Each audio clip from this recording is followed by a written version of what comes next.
औज़ुबिल्लाहिमिनश्शैतानिर्रजीम बिस्मिल्लाहिर्रहमानिर्रहीम। अस्सलाम वालेकुम दोस्तों, Wasim Rajput advocate high court हाज़िर खिदमत है। लॉ लाइट्स ऑनलाइन में मुलाजमीन को दी गई सरकारी रहायशगाह के कवानीन, अगर कोई मुलाजम दौरान सर्विस फौत हो जाता है तो उसकी रहाइश और उसकी फैमिली के बारे में गवर्नमेंट ने जो कवानीन दिया उस पर हम डिस्कशन करेंगे, बहस करेंगे।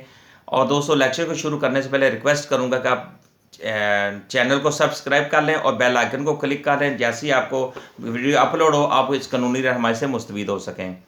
मुलाजमीन जो सरकारी मुलाजमीन हैं, अगर उनको गवर्नमेंट मुख्तलिफ एरिया में, मुख्तलिफ सिटी में, मुख्तलिफ तहसील वगैरह में या छोटी बड़ी जगह पे मुलाजमीन को रहायशी कॉलोनियाँ होती हैं, वहाँ पे उनको कॉलोनियाँ दी जाती हैं। वो कॉलोनियों के अंदर घर होते हैं, वहाँ पे रहायशें दी जाती हैं।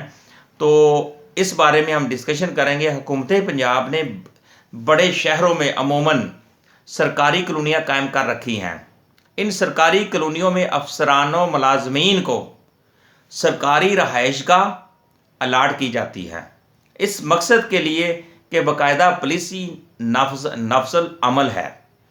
बाकायदा पॉलिसी बनाई गई है। उस पॉलिसी के तहत उनको जिस तरीके से लाहौर के अंदर वादत कॉलोनी है, आगे चबुर्जी के बाद फ्लैट, मुख्तलिफ पूरे रेलवे फ्लैट्स हैं और मुख्तलिफ जगह पे इस तरह राशें हैं, इस तरह जुडिशल कम्प्लेक्स हैं।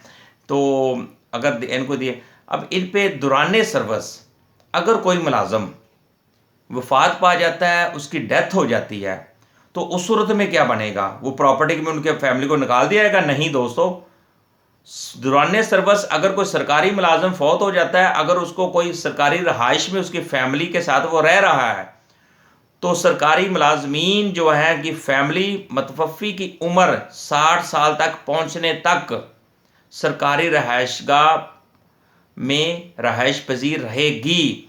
मसलन एक बंदा 30 साल की उम्र में डेथ हो जाती है, अब वो 30 साल पूरे 60 साल का जब वो प्रोसीजर उसका मुकाम पूरे 60 साल हो जाएंगे उसके, फिर जाके वो रहाइश खाली करवाई जाएगी। ये नहीं होगा कि उसको फौरी तौर पे आप वो फौत हो गए हैं अब रहाइश भी खाली करवा दें। एक पॉलिसी का ये भी हिस्सा है।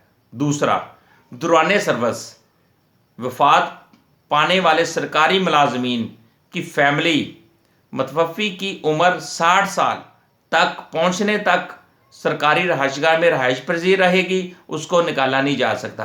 FDSR 1-3-10 2004 डेटेड 15/8/2007, ये इसकी लेटर है, इसका नोटिफिकेशन है और साथ में उसका हवाला भी दे रहा हूँ।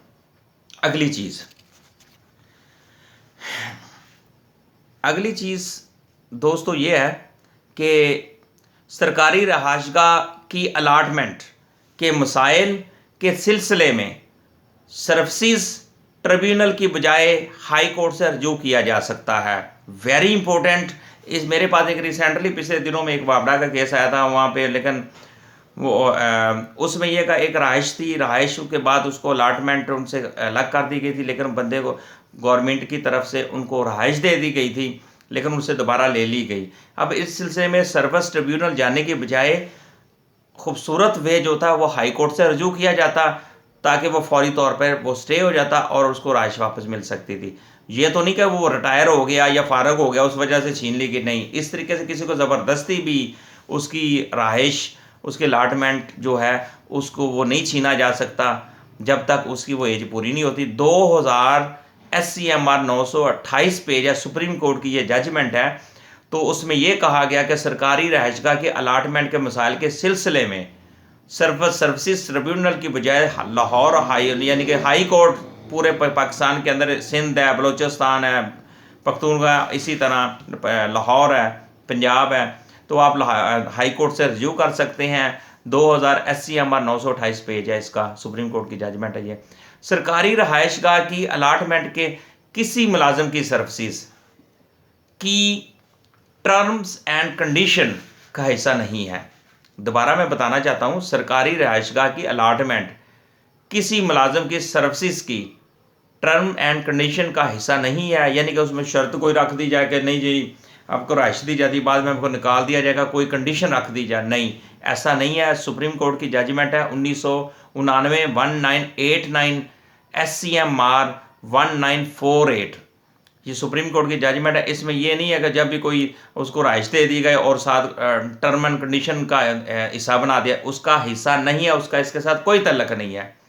नेक्स्ट लास्ट में जो मैं दोस्त बताऊंगा आप दोस्तों, मतवफ़ी जो सरकारी मुलाजमीन की फैमिली से सरकारी रिहाइश की मद में किसी भी किस्म के चार्जेस काट सकता है। अब इसमें वेरी इंपॉर्टेंट एक बात उन्होंने ये किया है कि मरने वाला जो है सरकारी मुलाजम, उसकी फैमिली से सरकारी रिहाइश की मद में, अगर मरने वाले का जो फैमिली है वो सरकारी रिहाइश में बैठे हुए हैं वो सरकारी रिहाइश की मद में किसी किस्म के चार्जेस नहीं काट सकती।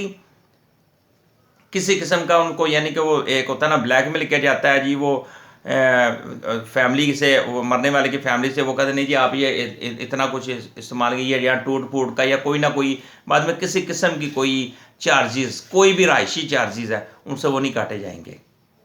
ये भी इसका है SNGAD वेलफेयर विंग, डेटेड 11/3/2019, ये उस वक्त का लेटर है, तो आप वहाँ से देख सकते हैं। मैंने उनके हवालाजात बताया। ये सरकारी मुलाजमीन के लिए रहाइश के जो इशू हैं उस पर हमने डिस्कशन किए हैं कि अगर मुलाजम मर जाता है तो जब तक उसकी फ़र्ज़ करें 50 साल की उम्र उसकी डेथ होती है दौरान मुलाजमत, अगर उसको एक रहाइश दी गई है तो वो 10 साल वो फैमिली पूरी करेगी वहाँ में रहाइश करेगी। फिर जब वो पूरा 60 साल बन जाएंगे फिर वो उनसे खाली करवाया जा सकता है।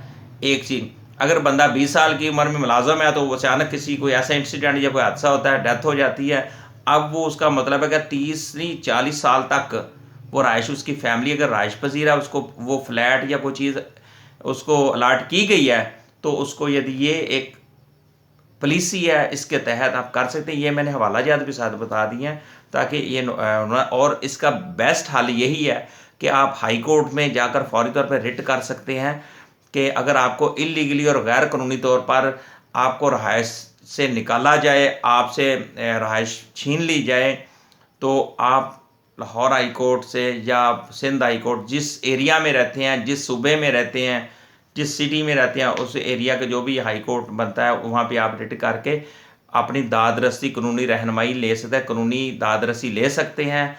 और यही आपके लिए बेस्ट है सर्विस ट्रिब्यूनल जाने की बजाय।